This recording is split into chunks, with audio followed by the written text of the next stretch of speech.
Saya sebetulnya ada poin pertama yang saya mau sampaikan, kenapa Indonesia tidak bisa sama dengan Singapura, dengan Jerman, dengan Turki, dengan negara luar lah.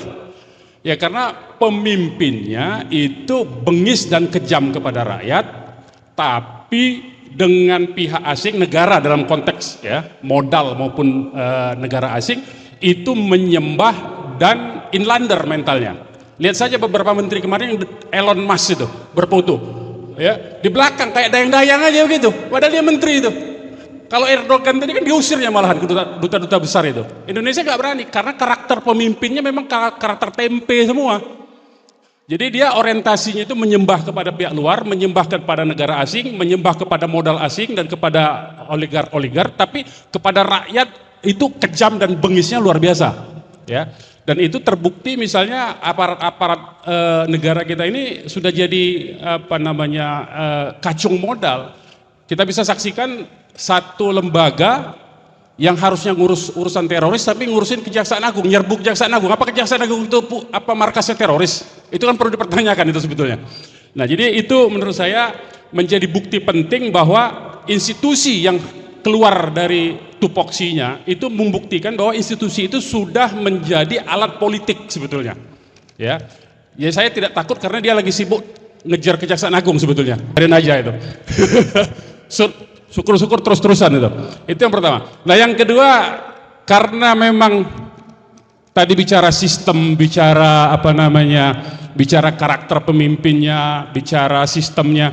Kalau saya sih sebetulnya apa yang dibawa sistem dari luar itu kalau selama para pemimpinnya masih bermental seperti tadi, itu akan dimodifikasi sedemikian rupa sehingga hanya dibuat untuk menguntungkan grup dan crony-nya saja. Jadi kita percuma membanding-bandingkan kalau gerombolan pemimpinnya tidak diganti. Nah saya punya usul sebetulnya konkret saja dengan diaspora ini mumpung ada diaspora sebetulnya yang ada di beberapa negara. Saya mau mengambil contoh itu, ini untuk shock terapi sebetulnya, supaya yang jadi pemimpin ke depan tidak main-main. Ya, ini kita ambil contoh waktu Pinochet. Waktu Pinochet itu para aktivis diaspora dari Chili itu yang berada di Spanyol dan Inggris itu mengajukan gugatan kepada Pinochet, dan kemudian pengadilan Spanyol dan pengadilan di Inggris itu menetapkan kemudian kalau Pinochet berada di dua wilayah negara ini, Pinochet ditangkap. Nah ini yang harus kita contoh sebetulnya. Jadi saya berharap ya diaspora Indonesia ini bisa sebetulnya dengan mekanisme hukum seperti itu mengajukan gugatan dengan surat kuasa dari korban pelanggaran HAM di Indonesia. Sebetulnya korban pelanggaran HAM kan banyak. Ada 700 lebih petugas KPPS yang tewas 2019.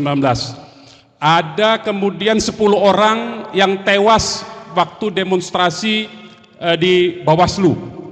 Ada 6 orang pengawal Habib Rizik yang dibantai. Semua dalam satu rezim itu. Jadi mulai dari tahun 2019 sampai dengan tahun 2020 itu ada hampir 1.000 orang artinya.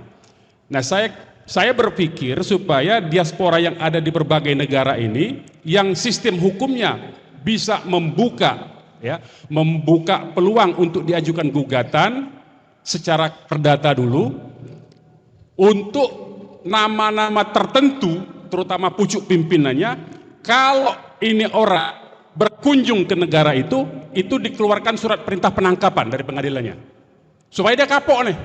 Apalagi ini harus ada sektor shock terapi, sebab kalau tidak ada shock terapi percuma, dia santai aja. Sekarang semua dia sudah merencanakan 30 tahun ke depan nih soalnya kekuasaannya.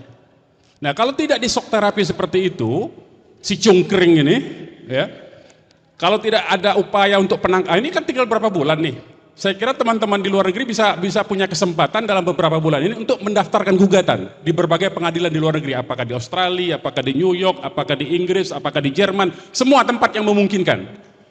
Ya, semua tempat yang memungkinkan. Kalau itu dilakukan, si cungkring saya kira ini akan kalaupun dia tidak ditangkap pada saat kunjungan kenegaraan di luar negeri sekarang, ketika dia pensiun kan berapa lagi bulan lagi pensiun dia. Ketika dia keluar negeri dia ditangkap tuh. beserta beberapa orang kroninya itu. Nah, saya kira ini usulan konkret yang bisa kita lakukan dalam jangka pendek yang memungkinkan. Sistem hukum di luar negeri kan memungkinkan untuk itu. Kalau di Indonesia ini sudahlah, hakimnya bahkan hakim MK pun sudah bisa dipermainkan begitu. Saya sudah tidak ada harapan upaya-upaya hukum di Indonesia ini, karena semuanya sudah jadi alat kekuasaan, jadi alat modal semua. Nah, jadi kita pindahkan medan tempurnya ke luar negeri. Saya kira begitu, demikian dari saya. Terima kasih. Assalamualaikum warahmatullahi wabarakatuh.